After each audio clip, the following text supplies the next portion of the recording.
Hello students, today we are going to discuss a refraction of light. A refraction of light.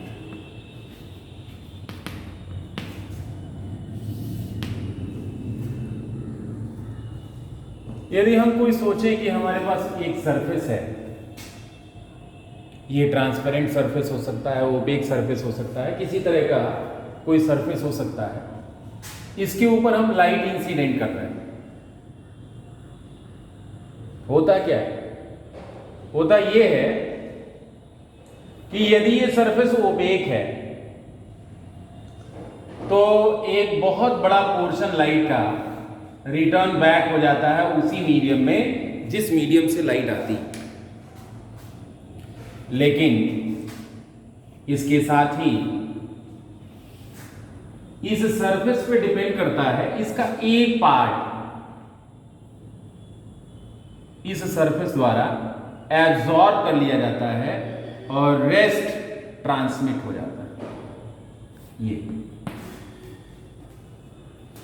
इसमें तीन तरह की happenings हो रही हैं। ये सरफेस कुछ भी हो सकता है, ट्रांसपेरेंट हो सकता है, ओपेक हो सकता है, ट्रांसलूसेंट हो सकता है, अलग अलग तरह के सरफेसेस होते हैं, अलग अलग तरह के मीडियम होते हैं। तो लाइट का जो पार्ट रिफ्लेक्ट होकर के इसमें जो है इस मीडियम में चला गया है, ये डिपेंड करता है कि ये किस तरह की पॉलिशिंग की गई है, किस तरह का ये ओपेक जो है सरफेस है। मेटेलिक सरफेसेस से जनरली 80 to 90% लाइट रिफ्लेक्ट हो जाती है। लेकिन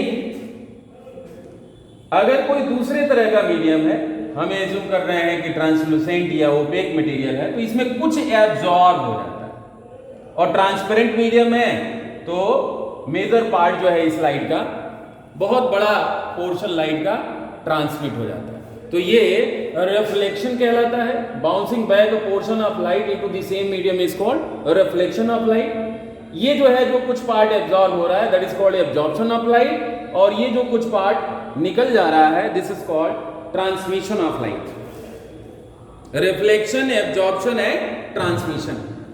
हम लोग रिफ्लेक्शन ऑफ लाइट को डिस्कस करने वाले हैं। रिफ्रैक्शन ऑफ लाइट को हम लोग डिस्कस करने वाले हैं। इसको हम देखेंगे, यदि हमारे पास दो ट्रांसपेरेंट मीडियम है, इसको मैं कह रहा हूं इंटरफेस।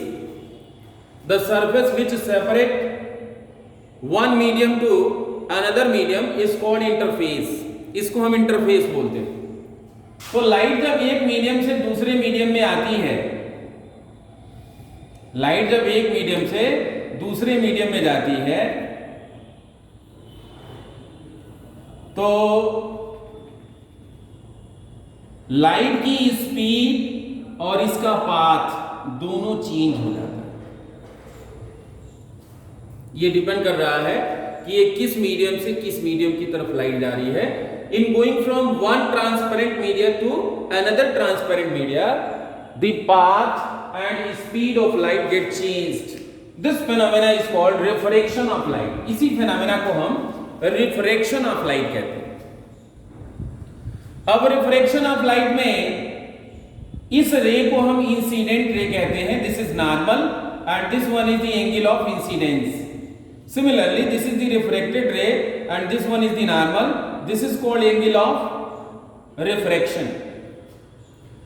यहां ये जो है जो मीडियम है ये रेरर मीडियम है, और इस मीडियम को हम ऑप्टिकली डेंसर जो है मीडियम एज्यूम कर रहे हैं, क्योंकि लाइट रेरर मीडियम से जब डेंसर मीडियम में आती है तो इसका जो पाथ होता है, जो रिफ्रेक्टेड रे होता है, it bend towards the normal. In going from rarer media to denser media, the refracted ray get bent towards the normal, while in going from denser medium to rarer medium, the refracted ray go away from the normal.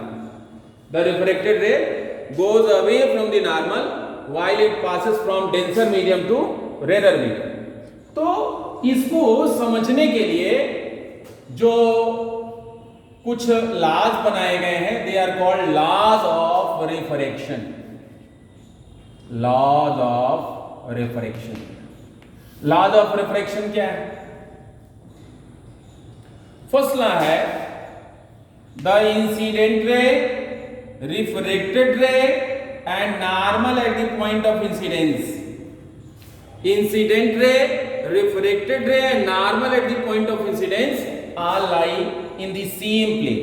Incident ray, refracted ray and normal at the point of incidence all are in the same plane. ये first law. Second law क्या होगा इसका? Second law होगा for given pair of media and for given colour of light the sign of angle of incidence, the ratio of sign of angle of incidence to that of sign of angle of refraction is a constant, and that constant is called refractive index of second media with respect to first. इसको हम लोग Snell's law भी कहते हैं। This is called Snell's law. बहुत ही important law है। According to Snell's law, the ratio of sine of angle of incidence to that of sine of angle of refraction is a constant, and this constant is called refractive index of second medium with respect to the first. This is called Snell's law. अब अगर आपसे कोई पूछता है कि what is the cause of refraction, What is the cause of refraction? क्यों होता है रिफ्रैक्शन? इसका कारण क्या है? तो आपको आंसर करना है कि the light speed has different values in different transparent media. This is the cause of refraction of light. Light की जो स्पीड होती है अलग अलग मीडियम में अलग अलग होती है, और यही जो है काज है रिफ्रैक्शन का। अभी मैं आपको एक्सप्लेन करूं, 1n2 जो होता है refractive index of second medium with respect to first medium, ये होता है speed of light, speed of light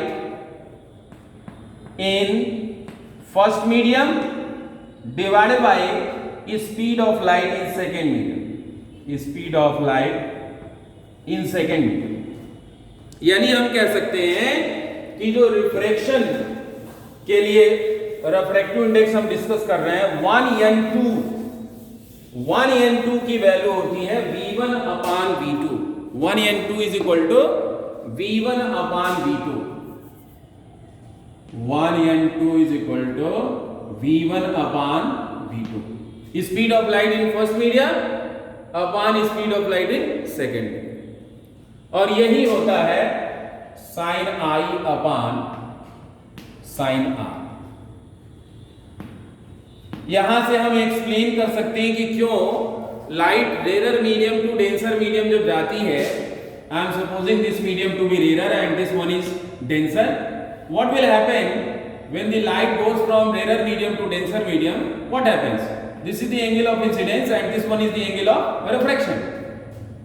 आपको पता है कि speed of light in denser medium is less than speed of light in rarer medium. तो v2 की value v1 से छोटी है, इसका मतलब यहां से हम देखेंगे sine r will be less than sine i, and if sine r is less than sine i, what will happen? This implies that angle r is less than angle i।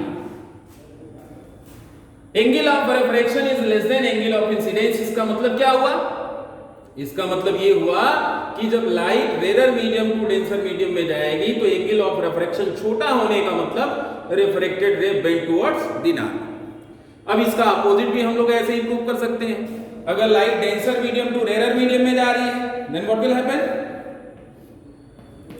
Denser medium से rarer medium में जाते समय the refracted ray go away from the normal. How? आपको पता है कि denser medium में यहाँ स्पीड v1 लोगे और यहाँ स्पीड v2 लोगे, तो यहाँ आप देख सकते हो कि v1 is less then v2। Denser से रेरर मीडियम में जब लाइट जाएगी तो इसकी स्पीड डिक्रीज कर जाएगी, sorry denser to rarer medium में जब लाइट जाएगी तो इसकी स्पीड इंक्रीज कर जाएगी। रेरर मीडियम में ऑप्टिकली जो रेरर मीडियम होता है उसमें लाइट की स्पीड बड़ी होती है डेंसर मीडियम के रेस्पेक्ट में।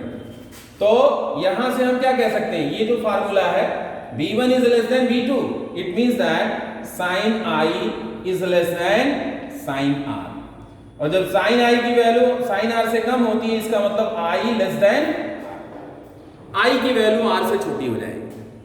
इसका मतलब ये हुआ कि एंगल ऑफ रिफ्रैक्शन बड़ा होगा, यानी रिफ्रैक्टेड रे go away from the north. अब ये जो रिफ्रैक्टिव इंडेक्स है इसका फिजिकल सिग्निफिकेंस क्या है, पहले तो हम ये देखेंगे कि रिफ्रैक्टिव इंडेक्स किन किन चीजों पर डिपेंड करता है। तो मैं आपको बताऊं कि सबसे पहले जो रिफ्रैक्टिव इंडेक्स होता है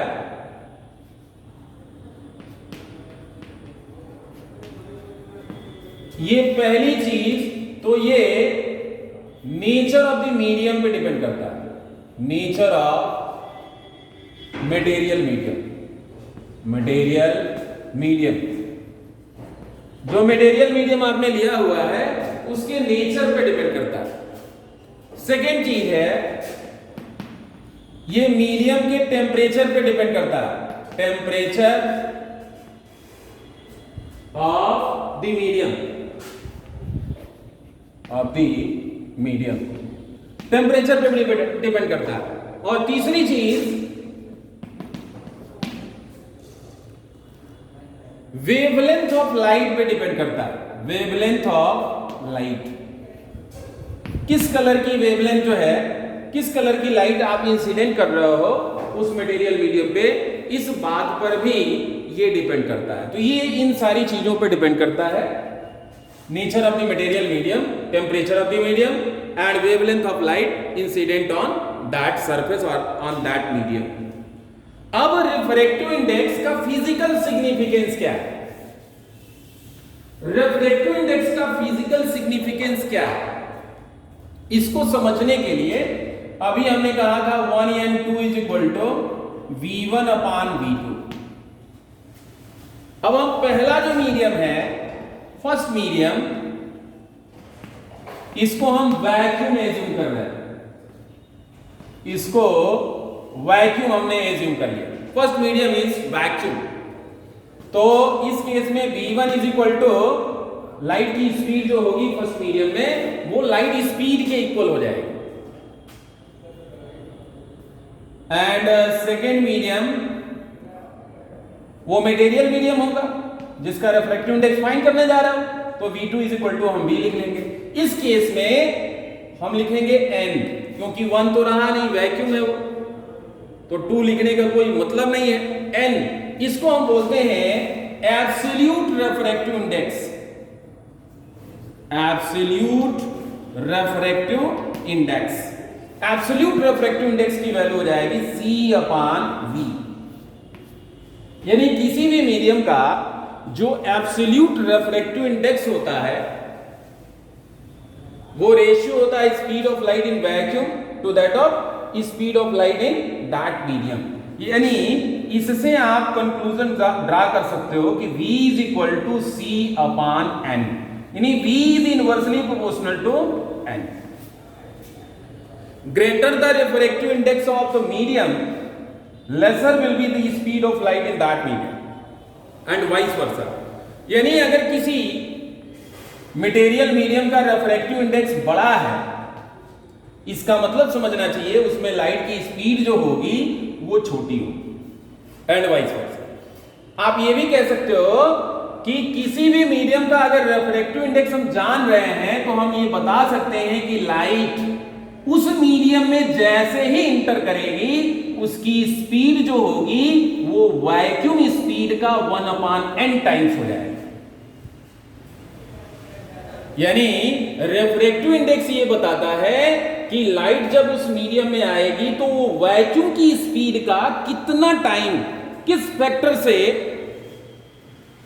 उसकी स्पीड डिक्रीज कर जाएगा। जैसे ग्लास का जो रिफ्रैक्टिव इंडेक्स होता है, ग्लास का जो रिफ्रैक्टिव इंडेक्स होता है वो 1.5 होता।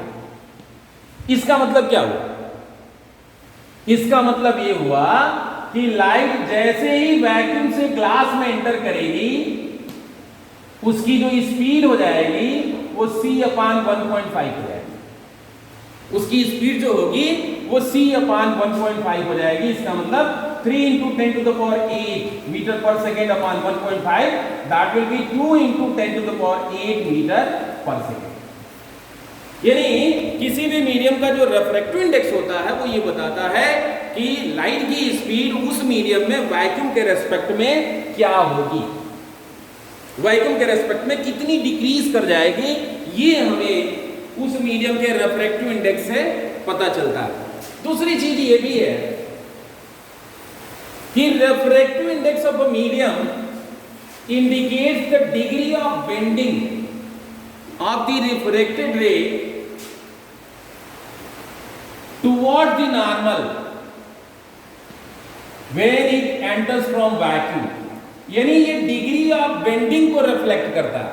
जैसे मान लीजिए कि कई सारे मटेरियल मीडियम पे हम कंपेयर कर रहे हैं, एक में रिफ्लेक्टेड रे ऐसे आई, दूसरे में रिफ्लेक्टेड रे ऐसे आई, तीसरे में रिफ्लेक्टेड रे ऐसे आई, ये पहला मीडियम था, ये दूसरा मीडियम था, ये तीसरा मीडियम था। इसका मतलब क्या समझेंगे आप? आपको अभी मैंने बताया, हमने 1n2 = sin i/sin r। i की वैल्यू हम कांस्टेंट कर दे रहे हैं और पहला मीडियम हम वैक्यूम ले रहे हैं तो ये n हो जाएगा। यानी n is inversely proportional to sin r। इसका मतलब ये हुआ sin r is inversely proportional to n। इसका मतलब ये हुआ कि जो एंगल ऑफ रिफ्रैक्शन है वो इनवर्सली प्रोपोर्शनल होता है एब्सोल्यूट रिफ्रैक्टिव इंडेक्स के। अब आप ये समझ लीजिए कि इसका एब्सोल्यूट रिफ्रैक्टिव इंडेक्स n1 है, इसका n2 है और इसका n3 है, तो हम क्या कंक्लूजन ड्रा करेंगे? जिसमें एंगल ऑफ रिफ्रैक्शन सबसे बड़ा है उसका रिफ्रैक्टिव इंडेक्स सबसे छोटा होगा। इसका मतलब n1 is less then n2 is less then n3, यानी इस मीडियम का रिफ्रैक्टिव इंडेक्स सबसे बड़ा होगा।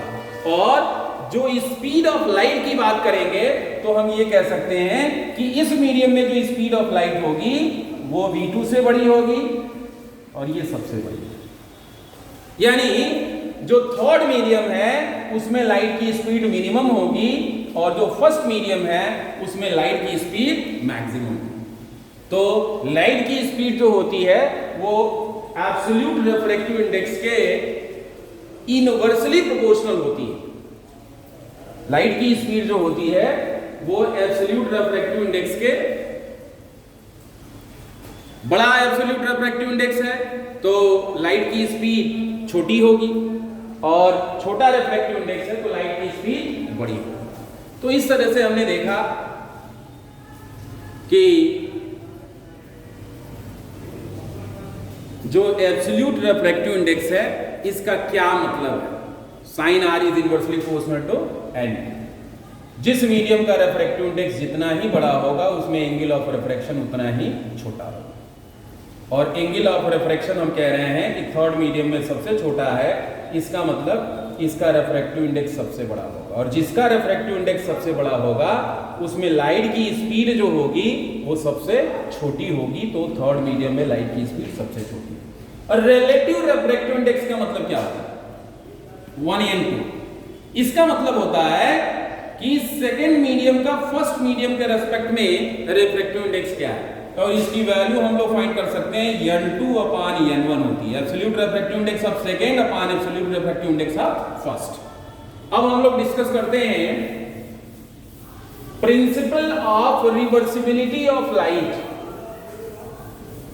Principal of reversibility of light ये क्या है? Principal of reversibility of light क्या है इसको हम देखेंगे।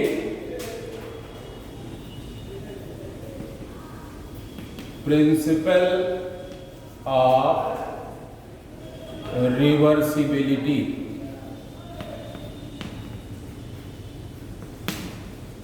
Of light.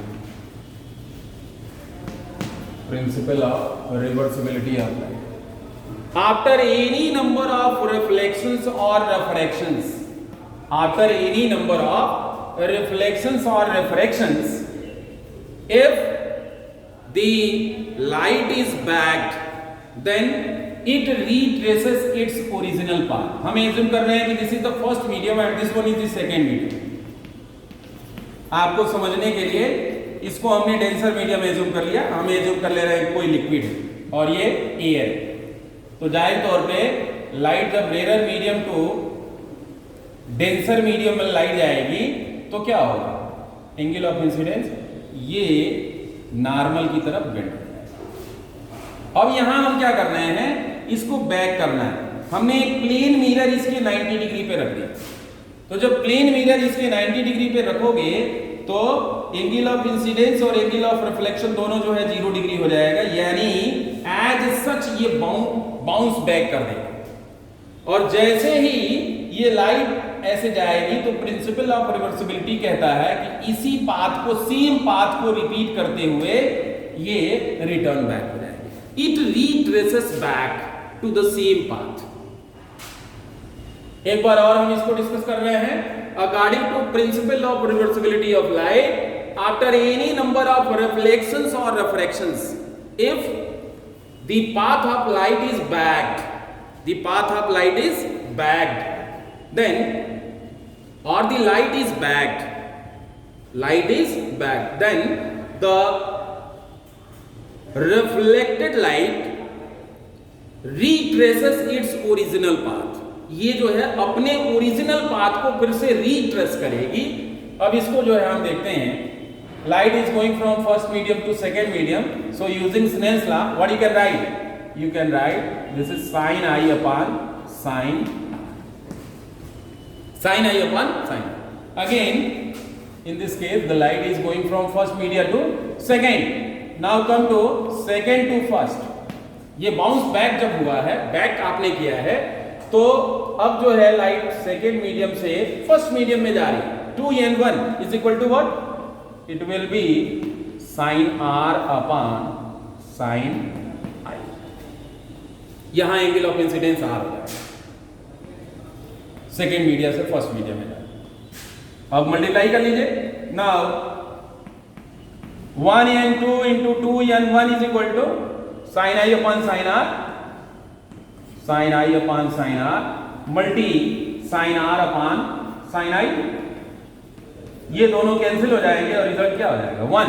इसका मतलब ये हुआ कि 1n2 is equal to 1 upon 2n1। Refractive index of second medium with respect to first is the reciprocal of refractive index of first medium with respect to second।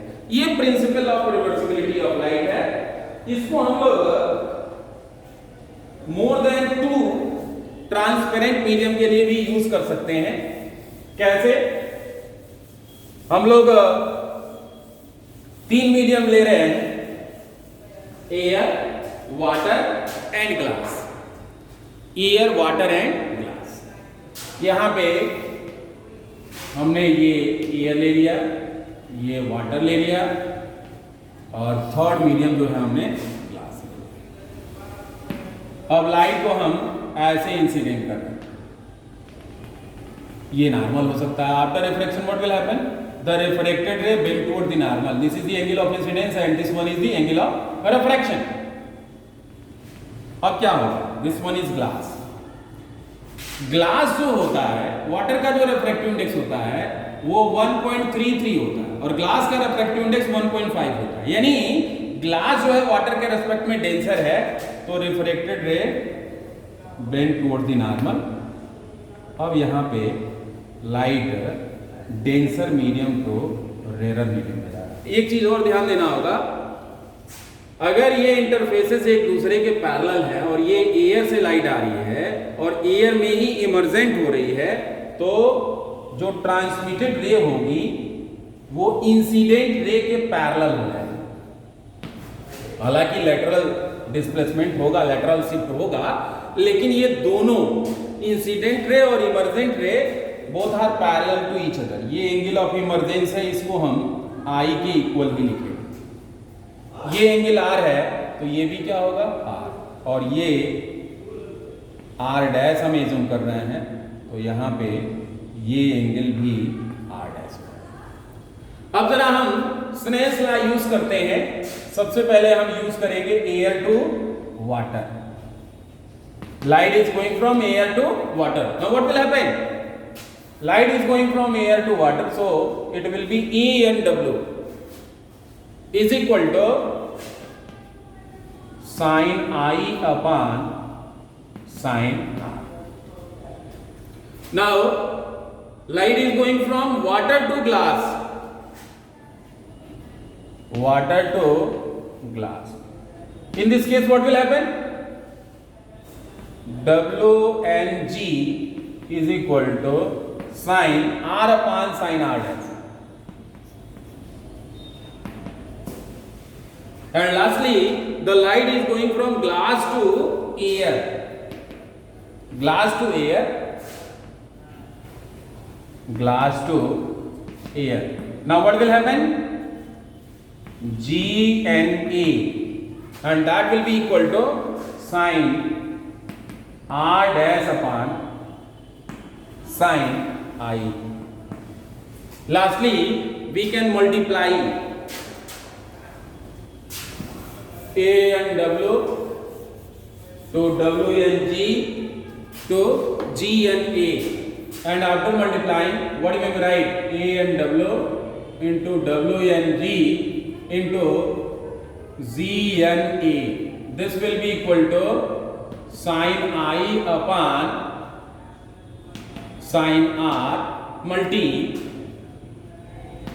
sin R upon sin R dash multi sin R dash upon sin I. Sin R will be cancelled with sin R dash will be cancelled with sin R dash, sin I will be cancelled with sin I, and finally you are left with 1.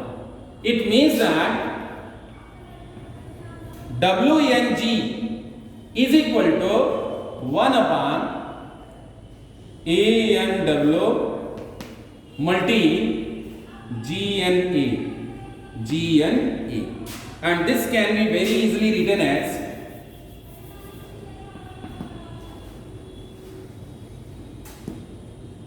One upon G N A को हम क्या लिख सकते हैं? A N G upon A N W means W N G is equal to A N G upon A N W. refractive index of glass with respect to water is equal to absolute refractive index of glass. इसको ऐसे भी लिख सकते हैं absolute refractive index of glass upon absolute refractive index of water. ये हो सकता है. इसी बेस पे हम लोग लिख सकते हैं 1n2 into 2n3 into 3n1 is equal to 1. So 2n3 is equal to, ऐसे ही सॉल्व कर लेंगे, 2n3 is equal to 1n3 upon 1n2. ये भी हम लोग सॉल्व कर सकते हैं. That's all for today. Thanks.